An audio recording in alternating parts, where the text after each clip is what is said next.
Hey, welcome back, everybody. It's time once again for Let's Talk Real Estate, your weekly BS with Barry Saywitz about the current commercial real estate market here in Southern California, as we take a no BS look at both sides of the issues going forward to find the best solution. And today, well, we've got some real solution seekers in the house here today, that's for sure. Barry Saywitz, who would you bring with you? Good morning, Paul. Thanks. We're back here again for some more Let's Talk Real Estate. I want to welcome our viewers and our listeners out there. Thanks for tuning in again. We have an exciting show today. I am excited to have the esteemed mayor of the city of Irvine, Farrah Khan, on the show with us. Welcome. Thank you. Good morning. Yeah, thanks for coming. So before we get going, I want to do today's quick shout out to the University of Kansas men's basketball team and the University of South Carolina women's basketball team for winning the national championships. Congratulations to those two schools. We are now moving on to baseball this week, so if you're a sports fan, we're going to the next phase, and it's springtime, and we're going to the next sport.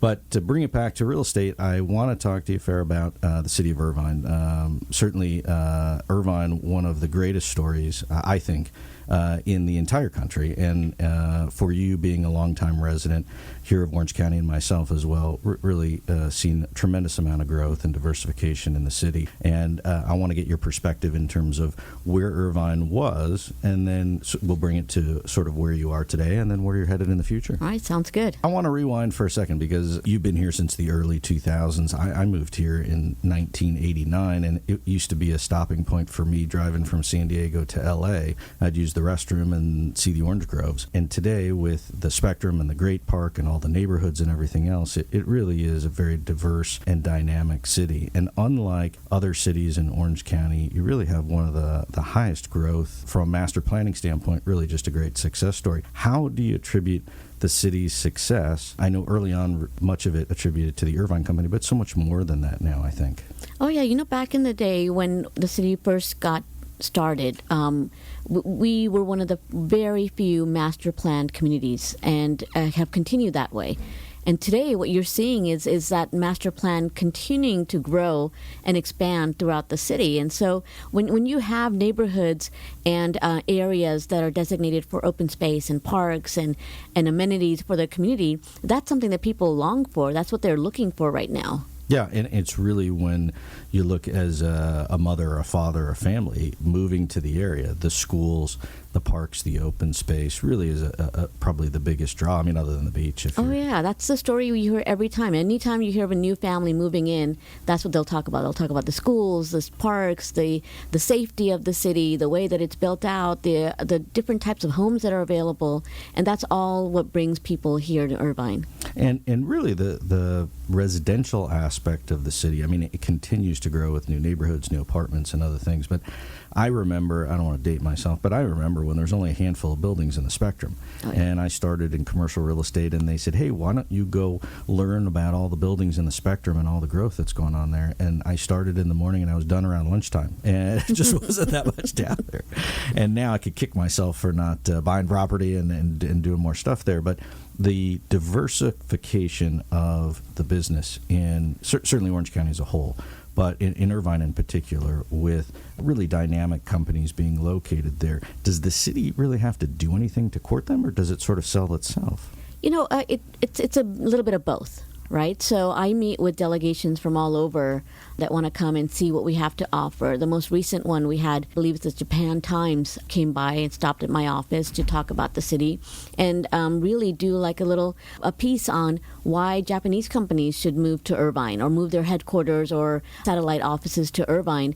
And really we talked about all the amenities that are available here. We talked about the new innovation office park that the Irvine Company is building that is really scaled for new businesses to come and grow in. You can start off small and then grow as you need to. There's different varieties available. And again, when you talk about that diversification, I think that started like 50 years ago when we first developed, when we started with our residential. You had your single family homes, your townhomes, your apartments.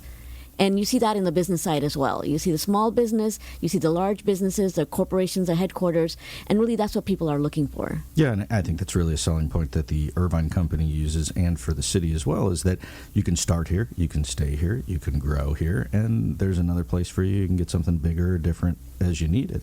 What I've always found is, from the business side of things, and then we'll come back to the residential. But on the business side of things, the dynamics of the different companies, right? I mean, you've got automotive makers, you've got the tech side. I know you have a history yourself in the tech business. Really sort of dynamic of going and meeting with companies. When we go and meet with them ourselves for our business, I'm always excited to see the new and cool things that people are working on, in addition to the medical and the healthcare.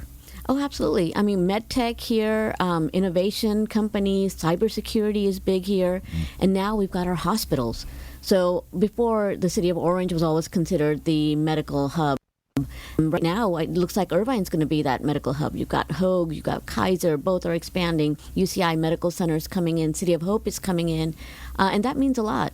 Yeah, and with that growth brings all of the other ancillary businesses that go along with those other hubs. I mean, whether it is the Spectrum Center, whether it is the Irvine Companies Innovation Center, or whether it is the hospital, to me, when you watch the growth in the area, businesses want to be around some of these other types of hubs, and then that fuels back to the housing side of things, right? Because all those people need homes to live in. Yes. So in terms of new and exciting projects of things within the city, of those that you can speak about, I know the UCI Medical Center. We're right here, and I watch it going up every day. It's really exciting, and I think it's going to be a great amenity to the community. Are there other things that the city is either looking at or working on that will benefit people going forward? You know, I mean, I think one of the things that gets people excited is coming back of Wild Rivers. So that's slated to open up later this June. If you go by, you see the slides being put up, see all the stuff happening there. But, you know, we were listed as one of the top 10 fastest growing cities in the nation. And that's because we still have room to grow. And you're looking at areas in the Great Park and the Spectrum, maybe even a little bit in the Marketplace and the IBC, that you're going to see a lot more growth happening. And I think that's really because there is a demand for housing, and we're trying to deliver. Yeah. With the Great Park itself, I mean, for those people out there who aren't familiar with it, I mean, it is really just the end-all, catch-all of parks. You've got everything from the tennis to the basketball to the soccer and the baseball fields. It's really one-stop shopping if you want to take your family or go do something. Oh my gosh, so it's much more, and it's going to be growing even more beyond the sports park, because right now we're looking at a botanical garden. We're looking at bringing the Flying Leathernecks Aviation Museum from Miramar to the Great Park. We're looking at an innovation center there. Pretend City will have their final destination of a museum there as well. So it's really going to be that place where people want to come to, whether it's for sports activities, whether it's for leisure, passive use, coming to the museums, learning something new. That's really what it's destined to become. Yeah. And do you find that the people that are coming into Irvine are coming from other parts of Orange County, other parts of Southern California, other parts of the world? Is it all the above? It's all the above. Yeah. You got a mixture of so many different folks from so many places. People that maybe lived in Irvine before, left, and want to come back, to people that are coming in from straight out from overseas. Yeah. There's a quality that we offer, not just our living quality of life, but then the services and programs that they are really attracted to. I keep using the word diversification because really I think that really describes the city the best to me. I mean, you have people from all different walks of life and different cultures. If they do come here from overseas, they're looking for safety, they're looking for education, they're looking for nice weather. And so, I mean, you got it all. I guess let's talk about the education piece for a second. Certainly we're sitting here at UCI, which, again, if you rewind, it was only a handful of buildings, and now it really is one of the top universities in the country, and very difficult to get into.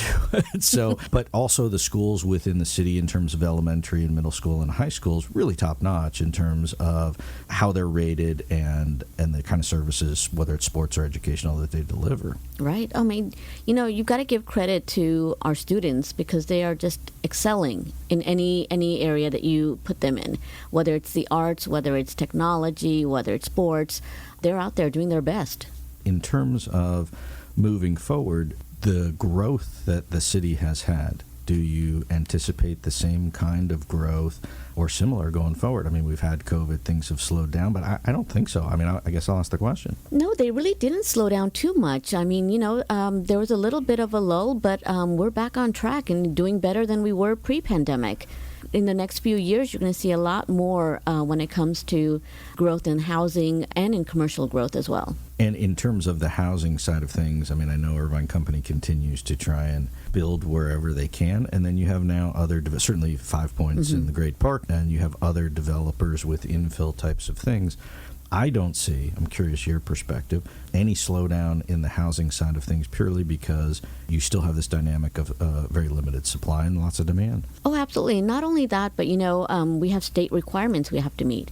So we have our regional housing requirements that come down to every city, and we're asked to build a certain amount of units in an 8-year cycle.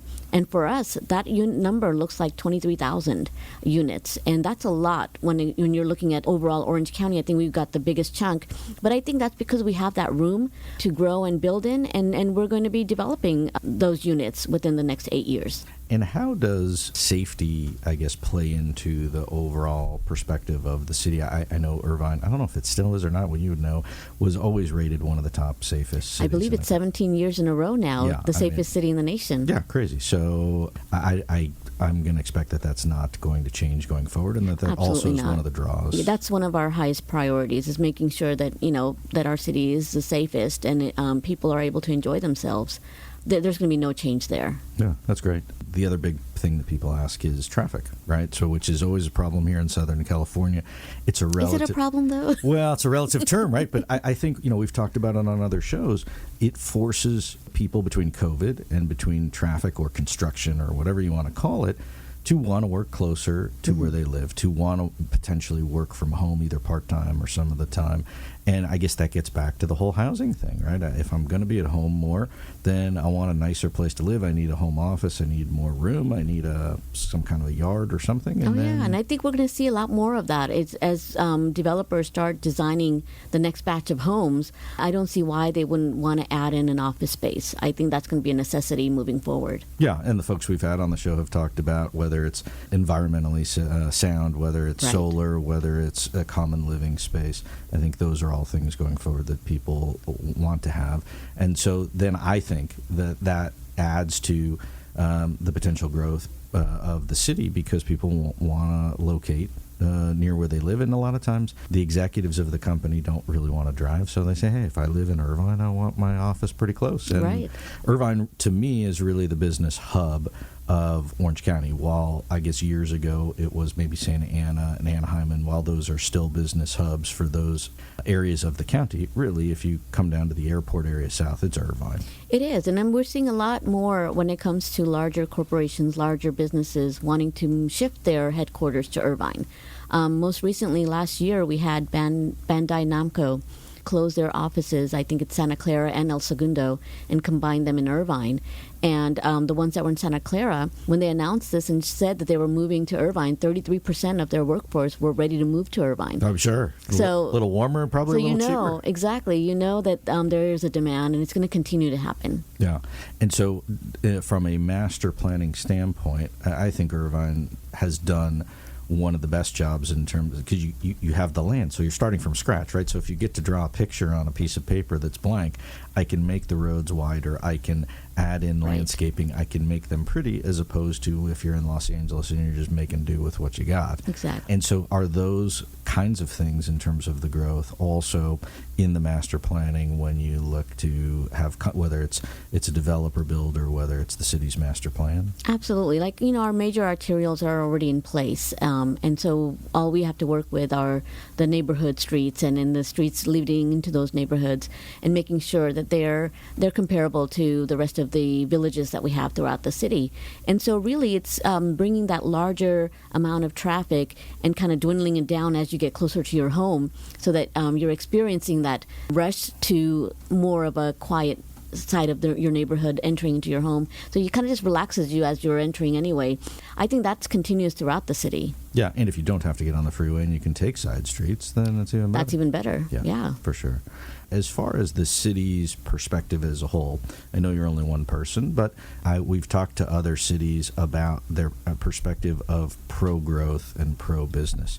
I think I know the answer, but I'm going to ask the question anyway, which is, how does the city look at the growth and welcoming business, welcoming new people into the city? It's pretty simple. You can have two types of cities. You can have a city that is growing, whether it's pro-business and pro-housing, or you can have a city that becomes stagnant.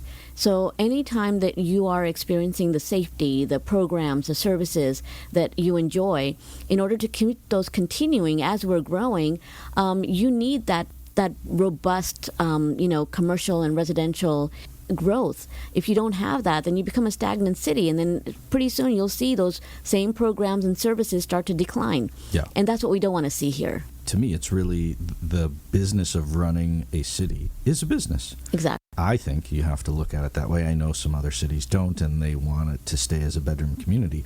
But with the exponential growth in Orange County as a whole, it's just sort of hard to ignore that. Those that have embraced it, I think, have really flourished. And then you dovetail that back into the value of the real estate, right? So the better the city does, the more desirable it is, the more the real estate values go up. Exactly. And that really benefits everybody within the city. Yeah, it does. So let's talk housing for a second. I want to shift gears. Always difficult in this environment. Again, the supply-demand issue, prices for residential, prices for apartments continuing to go up, yet the supply that comes on the market gets gobbled up pretty darn quick. It does. One of the things that we realized, and we're actually working on right now, is that when it comes to houses for sale, we are seeing a lot more investor-owned homes. And so for our new developments, what we put forward during our city council meeting was limiting that so that we open up the market for those that are actually going to live in those homes. A lot of times we hear from our community members that they are not able to compete with all cash offers. They're not able to compete with investors. And so really what we're doing is we're pushing out a whole group of people that would be investing in a home, building equity, and living in the city. And so we're trying to figure out creative ways to get them into those homes sooner than later. Yeah, which to me is a smart move. There's no question, even in our own business of just trying to buy commercial property, somebody walks in with a cash offer, you get it run up. And then the second piece of that is then the guy's house or building or whatever you're talking about next door on the same street, they look at it and go, well, the last deal got done at X. I'm going to go X plus 3, right? And then if I only sell it at X plus 2, it was still a pretty good deal. And then there you go. That's how you get the run up in the prices. And so the investor side of things, there's no question people have desires. It's a desirable place, so they want to own it. Is there incentives or are there other things that you're looking at for developers in working with the developers, maybe for first-time home buyers, to try and get them in addition to just not the investor side of it? Absolutely. I mean, that was one of the proposals that came out was making sure that we were looking at multiple ways that we could get people into homes. And that's going to be working with developers. I'm not sure what's going to come out of that study, but I'm looking forward to seeing what we're going to be able to offer because I think people need it. Oh, yeah, for sure. And then the other side of it is the apartment side. So, no question, Irvine Company, huge portfolio, continuing to expand it. And I know that in years past they have built stuff that I'll call affordable housing. It's a relative term, but affordable for the area. Is there more of that from the city's perspective in terms of long-range planning to try and provide housing for different demographics? Absolutely. I think we're looking at workforce housing, right? When we're looking at people getting into apartments with jobs that are you've got your teachers, you've got your police officers, people that are new into the job market and wanting to live in Irvine. Do we have homes for them as well? And so again, when you talked about diversifying, we've got to diversify in our housing as well, making sure we have the right amount of affordable homes, workforce housing, and market rate. Yeah, otherwise the what I'll call the labor force in terms of whether it's waiters and bartenders and all the regular things that go into all the service businesses, those people have to drive from someplace And then there else. You have your traffic issue. Exactly. And so you have to solve, I think, that piece of providing affordable housing for many reasons. Right. And the way that comes from is incentivizing, I think, the developer to be able to do it because the land is expensive by itself. Oh, absolutely. I mean, looking at our city, we practically double our population during work hours. And that's what from people commuting in to the city and then commuting out. And so that's the bulk of the traffic that you see throughout the day. But other than that, like, on the weekends and stuff, you don't see that type of traffic. And so if we're able to get a majority of folks that actually work in Irvine to live in Irvine, then you got people that can bike to work, maybe take the bus to work, and you're reducing traffic at the same time. Yeah. This year's an election year. You're up for election again, and we wish you all the best. And if I could vote for you, I would. There's also a bunch of other elections as well on the state level, certainly the national level. To me, Irvine is a pretty integral part of Orange County, and as far as the state, and it does get a lot of attention. How has Sacramento and what's going on there, if anything, affected what's happening in the city of Irvine in terms of funds and other things like that? We've been pretty good on the funding side. For the first time, we were able to get some funding to complete our Jeffrey Open Space Trail. We were able to get about $16 million to complete that Mountains to Sea Trail. At the same time, we got about $1 million to upgrade Bomber Canyon. So we've been seeing a lot more of that going on. The hard part is, the housing regulation that's coming down from Sacramento, kind of limiting our master planning, and that's something that we've been working with them on a continuous basis. But one of the new things that has happened this year is and a little bit of last year, is that we really developed a strong relationship with our federal government, which we hadn't before. And so with that, we've had two of our federal secretaries visit Irvine. We had the Secretary of Labor visit Irvine, and most recently the Secretary of Health and Human Services, to talk about all the mental health programs that we're offering to our residents and the community. And so I think that's really important, is we do a lot of great things, but before we weren't really being recognized because we weren't showing them off. Yeah. And so now it's very important for me when I'm out there to really highlight what Irvine is all about, that it's just not just talk. You've got to come and see the substantive efforts we're putting into our community, and that's why we're wonderful. From the state's perspective, I know there's a big push from the governor to repurpose, whether it's motels and other things, to provide low-income housing or even homeless housing. And that concept, to me, applies much better in a city like Los Angeles, where you have older properties. I don't think we have motels in Irvine. Right. So if you're building from new with your Lego blocks or whatever you're doing, it's hard to create that stuff from scratch. But I'll tell you this, because we established the Irvine Community Land Trust back in 2012, we have the most affordable units throughout Orange County, throughout any city. We have a little over 5,000 units that we dedicate for homeless housing, veteran housing, housing for people with disabilities, and that's something you don't see in other cities. So we have really invested into making sure that we are not only getting the land that we need from developers into the land trust, but money that's needed there. Early this year, we were the first city to offer affordable homes for sale. So we had townhomes that were being sold at $400,000, $500,000 in Irvine. I'm sure those went pretty quick. They did. There were only 68, and we had 6,000 applicants. Wow. Yeah, it's like getting into college or something. Yeah. Low percentage. But the fact of the matter is you're trying. Yes. And from the state's perspective, it really is a statewide issue that each city sort of has to deal with, on its own. Yeah. As far as the city's growth and what you and the city council look at doing from a bigger perspective, while a lot of that is master planning, is there push-pull of residential versus commercial versus ancillary types of things? Because you do get to sort of put stuff on the monopoly board and build it as you go, if you will. Yeah. As we're looking at the next maybe 5 to 10 years, we're looking at redevelopment, especially in the Irvine Business Complex area, probably in the Spectrum area, kind of looking at mixed-use housing, seeing where we can bring in that combination of residential and commercial together, or retail, and really making it so that we're accomplishing the goals that we've set out for ourselves, and in providing not only the needed housing, but also the space for commercial and retail. Yeah, and we've talked about it on other shows, and I see it every day going to work, where you have some of these older buildings in the Irvine Business Complex, which was sort of the original, for those who don't know, right, the original sort of business area of Irvine, and now you have these older 70s type buildings that are lower ceiling height, and they're either knocking them down and going to industrial, because that may be a highest and best use, or you're going to apartments because you just need more housing, and you can go up there as well. And so it's exciting to see it happen. And then what I always liked, and I'm from the Midwest, and so I go back to the Midwest and everything sort of looks the same, just a little bit smaller to me, and not a lot of dynamics in terms of the growth. Here, I go away for the weekend, I come back and there's a new stoplight, right. or there's, something went up. And that's the fun part about being in the city at this time, is that there's so much going on. Yeah, and really, I don't see the growth slowing down. I don't know if... I don't think it is. No. I mean, the attractiveness of Orange County in general, the weather, the climate, the dynamics like we've talked about, I think just continues to be a draw. Oh, yeah, absolutely. I mean, we're going to see Orange County really grow exponentially in the next few years.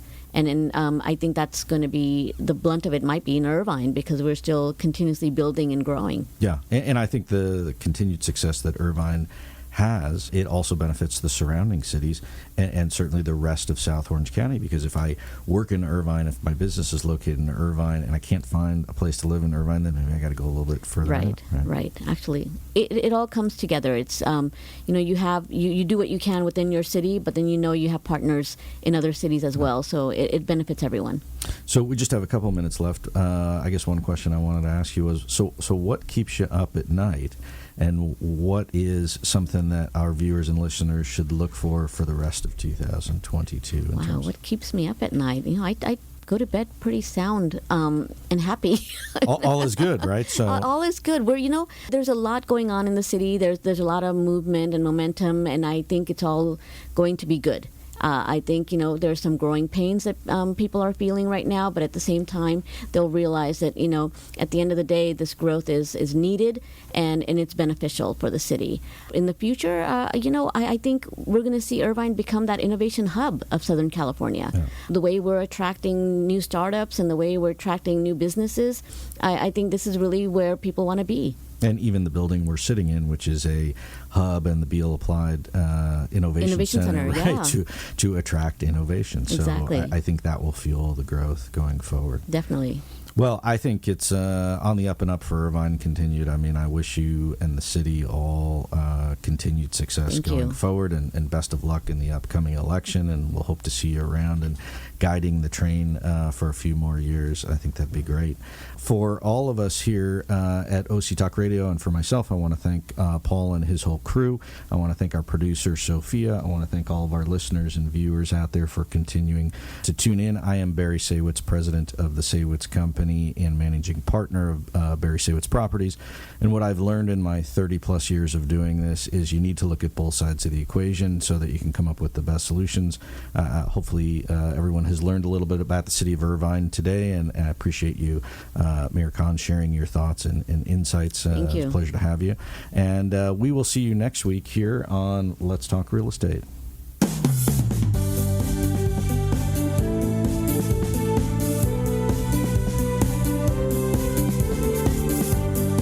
There you have it. You've been listening to Let's Talk Real Estate, your weekly BS with Barry Saywitz about the current state of the real commercial real estate market right here in Southern California. On Orange County's only community radio station, OC Talk Radio, streaming live from our studio here at the University of California, Irvine's Beal Applied Innovation Center.